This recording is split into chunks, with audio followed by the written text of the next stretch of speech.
Heaven in the 10th Dimension. A Scientist Opens a Portal to God by Janson Davies. Chapter 1. The Hidden Lab. The laboratory was buried so deep beneath the Massachusetts Institute of Technology that even the janitors forgot it existed.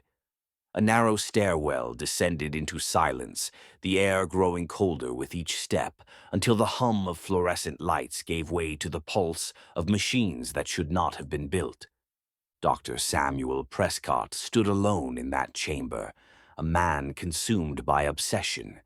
His colleagues chased fame in quantum computing and particle physics, their names whispered in documentaries and celebrated on late-night talk shows. Prescott, however, had chosen exile. He pursued the 10th dimension, a realm so abstract that most physicists dismissed it as mathematical fantasy. But Prescott had gone further than theory. He had built a portal, a shimmering doorway of steel and circuitry, its surface alive with equations etched by his own hand. He believed the 10th dimension was not just a concept, but a place, a realm where infinite realities converged, where every possibility existed simultaneously. A being that lived there would wield infinite power. Such a being would be indistinguishable from God. The machine throbbed with energy, its coils glowing faintly blue. Prescott adjusted the dials, his fingers trembling. He knew the risks. He knew the ridicule that awaited him if he failed. Yet he also knew the truth. If he succeeded, he would not just prove his theories. He would stand before the face of God. Above him, the campus lights flickered. Prescott imagined students pausing in their dorms, professors frowning in lecture halls, administrators cursing the sudden blackout. None of them knew the source. None of them knew that reality itself was being bent beneath their feet. The hum grew louder, vibrating through the walls. Prescott's heart raced in rhythm with the machine. He thought of the warnings, his funding cut, his reputation ruined, his life's work dismantled. He thought of the laughter of colleagues who dismissed him as a dreamer. Tonight, he would silence them all. He stepped closer to the portal. The air shimmered, bending light into impossible angles. For a moment he thought he saw faces in the distortion, reflections of himself, or perhaps echoes of other Prescotts from other universes. He blinked, and they were gone. The machine roared, and the chamber shook. Prescott tightened his grip on the railing, sweat dripping down his forehead.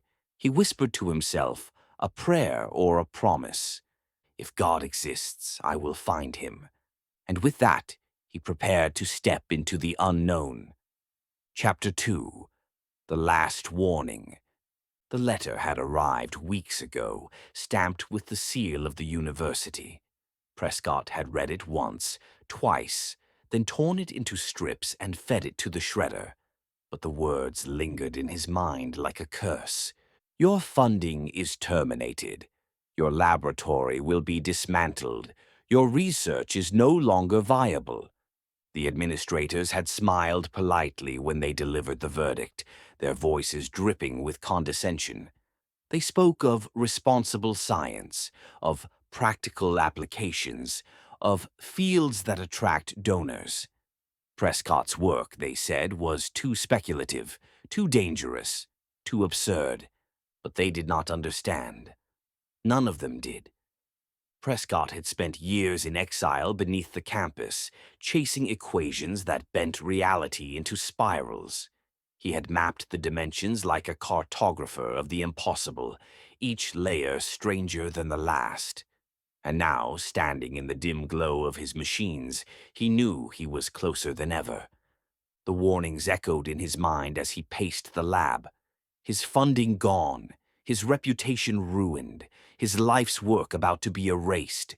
He imagined the officials storming in, dismantling his portal piece by piece, consigning his dream to oblivion. Number. He would not allow it. Prescott's eyes burned with resolve. Tonight he would prove them wrong.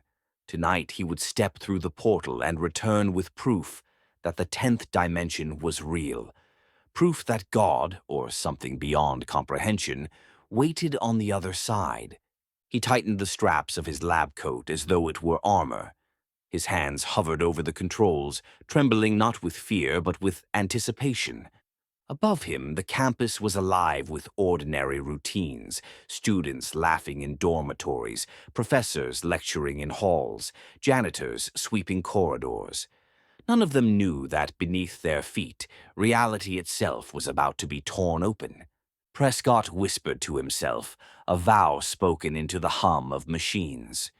If I must lose everything, let me lose it in pursuit of the infinite. And with that, he prepared the portal for its first true journey. Chapter 3. The Portal Opens. The portal roared to life, its coils glowing with a blinding blue light. The hum became a thunderous vibration, rattling the steel walls of the underground chamber. Prescott's heart pounded in rhythm with the machine, each beat echoing the inevitability of what was about to happen. Above ground, the campus lights flickered violently. Students screamed as dormitories went dark. Professors cursed as projectors failed mid-lecture. The disturbance spread like wildfire, and soon alarms blared across the institute. Then came the pounding. "Dr. Prescott! Open the door!" The voice was sharp, commanding. Security Prescott froze, his hand hovering over the final lever.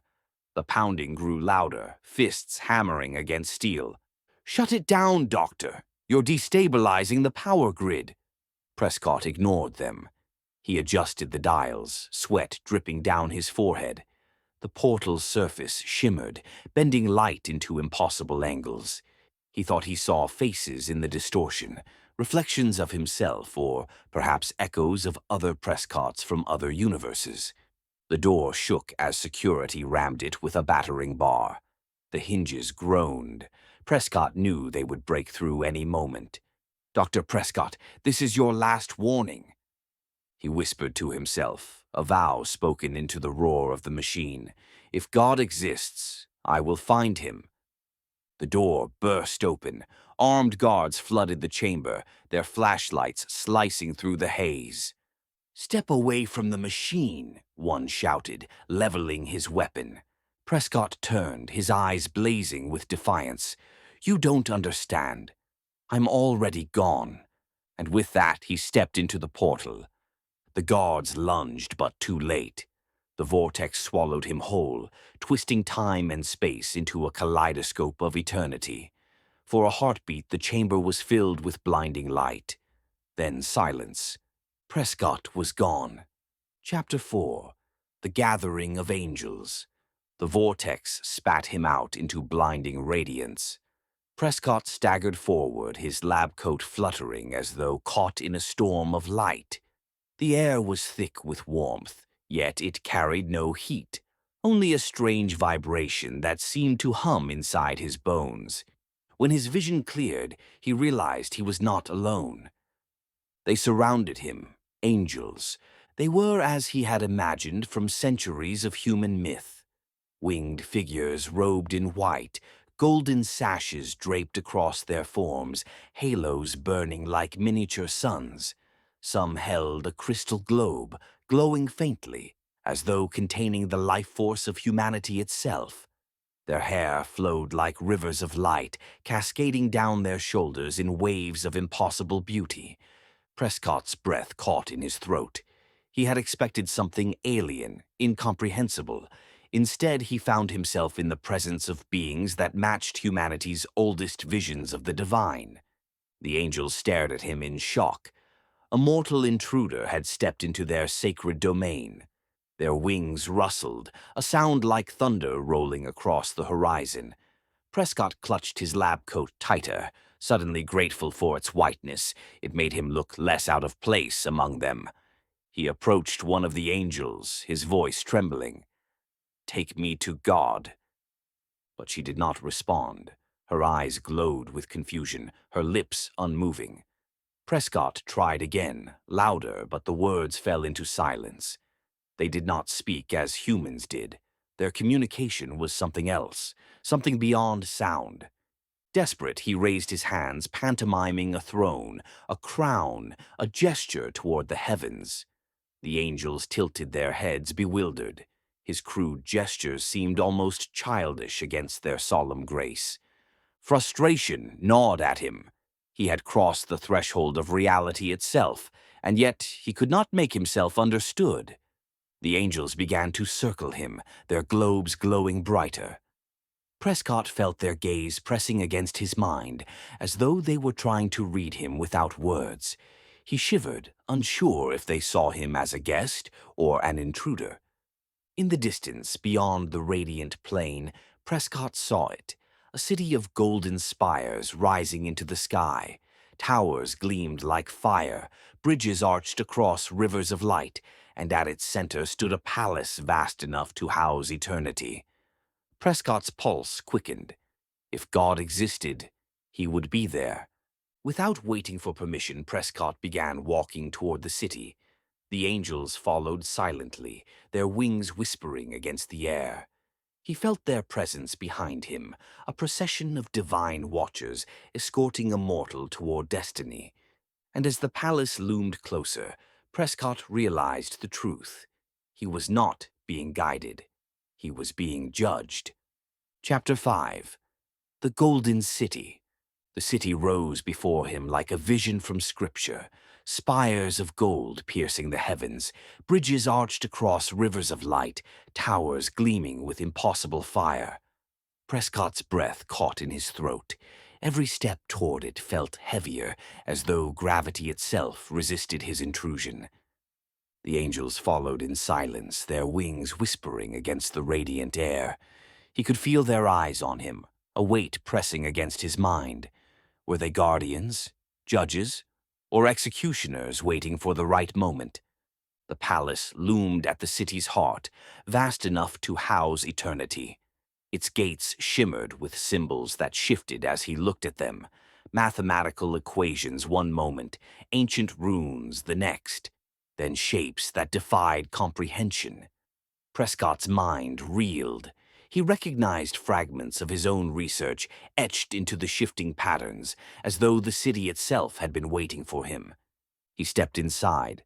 The corridors stretched endlessly, each lined with doors of radiant crystal. Prescott opened one, only to find a chamber filled with visions. A battlefield from Earth, frozen in time. Soldiers locked in combat, their movements suspended like insects in amber. Another room revealed a hospital ward, patients lying motionless, their breaths caught mid-inhale. Each chamber was a fragment of reality, preserved like exhibits in a museum of existence. Prescott's pulse quickened. Was this city a library of universes, a vault of every possible moment? The angels trailed him, their globes glowing brighter with each room he entered.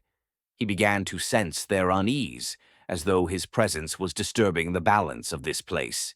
He pressed deeper into the palace, searching for a throne, a crown, a sign of God. But every room was empty of rulers, filled only with echoes of humanity. The silence grew oppressive. His footsteps echoed too loudly, his breathing too harsh. He felt as though the palace itself was watching him, judging him. Then, from the shadows of a vast hall, an elder angel emerged. Her wings were larger, her halo brighter, her globe pulsing with a light that seemed to contain entire galaxies. She raised her hand, and the others halted. Prescott froze. The elder's gaze pierced him, and though she spoke no words, he understood. There was only one place left to go. She gestured toward a towering set of doors at the end of the hall. They shimmered with light so intense it hurt to look at. Prescott's chest tightened. He knew what lay beyond. The throne room. And with every step toward it, the tension coiled tighter, as though the palace itself held its breath, waiting to see if a mortal dared to face the infinite. Chapter 6. The Throne Room. The elder angel's gesture drew Prescott forward, toward the towering doors at the end of the hall. They shimmered with a brilliance so intense it seemed alive, shifting between gold, silver, and colors that had no name. Each step closer made the air heavier, as though the palace itself resisted his intrusion. The doors opened without touch. Prescott entered, and the world fell silent. The throne room was vast yet empty. Its walls glowed faintly, etched with symbols that pulsed like living veins. Shadows moved where no light should fall, bending into shapes that dissolved before his eyes. The air was thick with presence, something unseen, something watching. At the far end of the chamber, a radiance shimmered. Prescott expected a throne of gold, a crown of fire, a figure cloaked in divinity. Instead, he found only a mirror. It stood impossibly tall, its surface gleaming with a light that seemed to come from within.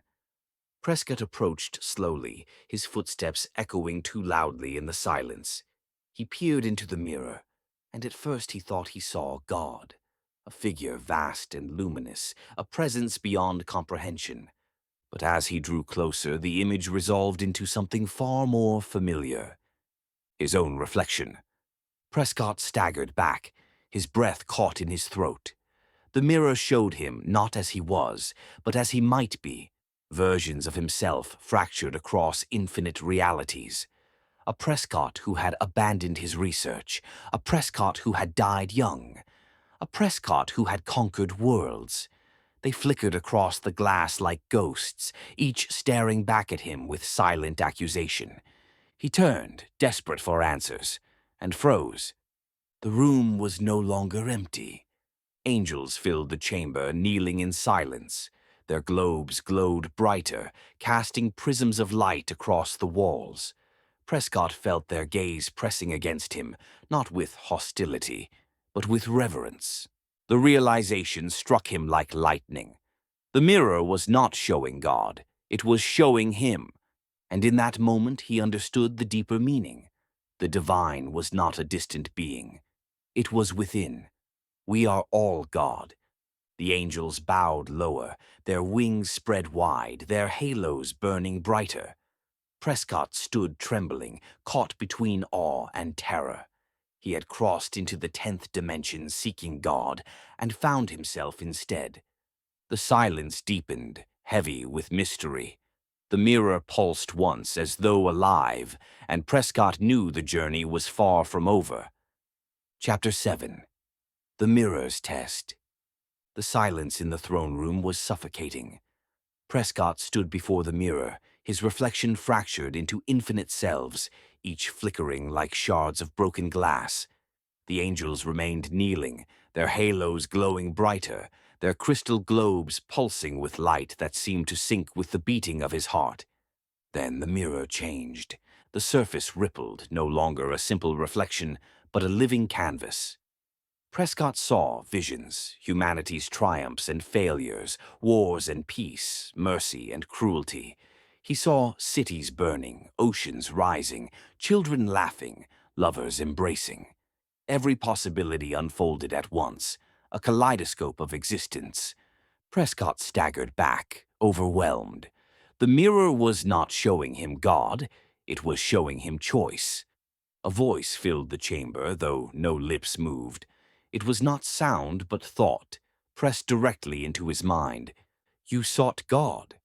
You found yourself. Now decide, what will you become? The angels rose slowly, their wings unfurling like storm clouds. Their globes lifted, glowing so brightly they illuminated the chamber in blinding radiance. Prescott realized they were not passive observers. They were waiting, watching, testing. The mirror shifted again. This time it showed Prescott himself, standing at the portal, refusing to enter. Another version showed him dismantling the machine, living a quiet life of obscurity. Another showed him wielding power beyond comprehension, reshaping worlds with a thought. Each version stared back at him, demanding an answer. Prescott's knees trembled. He had crossed into the 10th dimension seeking proof of God, but now the truth was unbearable. Divinity was not a gift to be found. It was a burden to be accepted. The elder angel stepped forward, her globe pulsing with galaxies. She raised it high, and the mirror's surface blazed. Prescott shielded his eyes, but the light pierced through, searing into his mind. He heard the voice again, louder, more insistent. "Will you bear the weight of creation, or will you turn away?" Prescott's breath came in ragged gasps. His hands shook. He felt the infinite possibilities pressing against him, demanding a choice. And in that moment he understood. The test was not whether he could find God. The test was whether he could accept that he was God. The angels knelt once more, their wings folded in reverence. The mirror pulsed, waiting for his answer. Prescott stood trembling, caught between awe and terror, knowing that whatever he chose would echo across infinite realities. Chapter 8. The Mantle of Divinity. The throne room pulsed with light, the mirror alive with infinite visions. Prescott's reflection fractured into countless selves, each flickering across the glass like shards of possibility. The angels knelt in silence, their halos burning brighter, their globes glowing as though they contained the heartbeat of creation itself.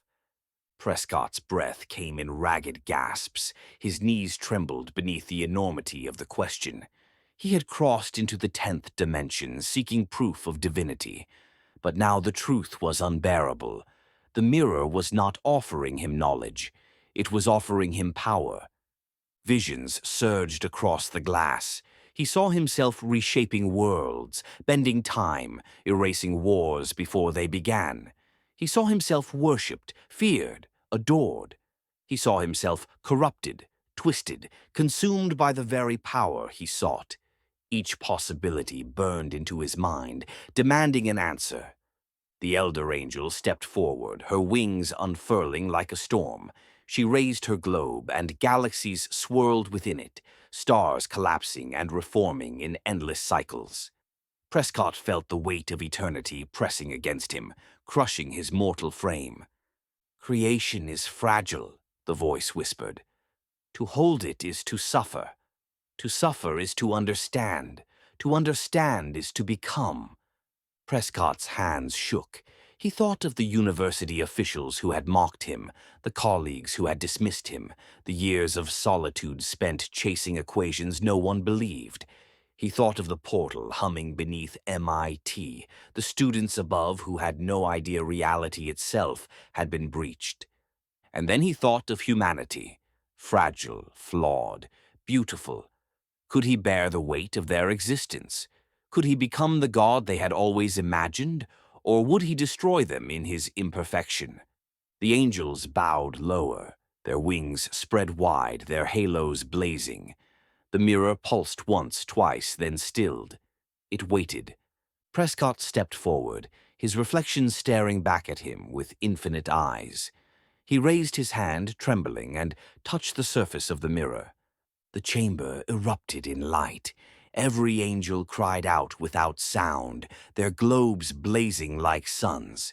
The palace shook, the spires outside trembling as though the city itself was alive. Prescott felt the power surge into him, filling his veins with fire, his mind with infinity. And in that moment he understood. The choice was not whether he would become God. The choice was whether he would accept that he already was. The mirror dissolved into radiance, and the angels knelt in reverence. Prescott stood at the center of the throne room, trembling, transformed, his mortal frame now carrying the mantle of divinity. But deep within him, a single question remained, echoing louder than all the voices of eternity. What will I do with this power? Chapter 9. The Reversal. Prescott stood at the center of the throne room, his veins burning with infinite fire. The angels knelt in reverence, their globes glowing like suns. The mirror had dissolved into radiance, leaving him with the mantle of creation itself. Visions surged through him, humanity's endless suffering, its wars, its hunger, its crimes. And with a thought, he could end it all. He raised his hand, and the visions bent to his will. Armies dissolved into peace. Fields bloomed with abundance. Cities cleansed themselves of corruption. He felt the weight of history shifting, the burden of pain unraveling. For the first time, humanity stood on the edge of perfection. But then, a tremor. The throne room shuddered, its walls flickering. The angels cried out without sound, their globes dimming. Prescott staggered, the visions collapsing around him. Something was pulling him back. He turned, and the mirror reappeared, its surface rippling violently. A force dragged at his body, tearing him from the 10th dimension. Prescott fought against it, his newfound power straining to hold him in place. But the pull was relentless. The voice thundered in his mind, "The choice is not yours alone." The light fractured, the angels blurred into shadows, the golden city dissolved into mist. Prescott screamed as the vortex swallowed him whole. And then, darkness. He collapsed onto the cold steel floor of his laboratory. The hum of the portal filled his ears, weaker now, sputtering. He gasped, clawing at the ground, his lab coat torn and scorched. Above him stood figures, scientists, administrators, security. Their faces were pale, their eyes wide with fear. One of them clutched the control panel, his hands trembling as he shut down the machine. "You were tearing the grid apart," the scientist stammered. "We had to reverse it. You were going to destroy everything." Prescott's breath came in ragged gasps. The fire of divinity still flickered inside him, but weaker, fading. He reached out, desperate to hold on to the infinite power he had touched. But the portal was gone. The mirror was gone. The angels were gone. Only the lab remained. Prescott lay trembling, caught between two realities. One where he had been God, and one where he was nothing more than a man. And in the silence of the underground chamber, he whispered to himself, broken and defiant, "I was about to save you all." Chapter 10. The Aftermath. Prescott lay on the cold steel floor of his laboratory, the fire of divinity fading from his veins. The portal sputtered behind him, its coils dimming, its light collapsing into silence. Around him, administrators and scientists stood frozen, their faces pale with fear. Prescott's chest heaved. He tried to speak, but the words came out broken, desperate. "I was about to end war, eliminate hunger, stop crime. I was about to save them all." The officials exchanged uneasy glances. To them, he was a madman, a dangerous visionary who had nearly torn the campus apart. To Prescott, they were blind, unable to see the infinite truth he had touched. He staggered to his feet, his lab coat scorched, his eyes burning with defiance. The angels were gone, the mirror dissolved, but the memory remained. He had held creation in his hands. He had seen what humanity could become. And now, stripped of power, he was nothing more than a man again. But deep inside, a spark lingered. The machine had been reversed, yes, but not destroyed. Prescott's mind raced with possibilities. He could rebuild. He could return. He could finish what he had started. The administrators shouted orders. Security moved to dismantle the portal, and Prescott watched in silence. His lips curled into a faint smile. They thought they had stopped him. They thought they had saved themselves. But the 10th dimension was still there, waiting. Epilogue. The Spark. Weeks passed. Prescott's lab was sealed, his funding revoked, his reputation shattered. Students whispered his name in corridors. Professors dismissed him as a cautionary tale. But late at night, in the silence of his apartment, Prescott worked. Equations scrawled across walls, circuits scattered across tables, fragments of the portal hidden in plain sight. His hands trembled with exhaustion, but his eyes burned with purpose. He had touched the infinite. He had seen the angels kneel. He had felt the weight of creation itself, and though the university believed they had stopped him, Prescott knew the truth. The spark of divinity could not be extinguished. One day the portal would open again, and when it did, humanity would face the choice he had been given, to remain mortal or to become God. The end. Please like, comment, and subscribe. Thank you.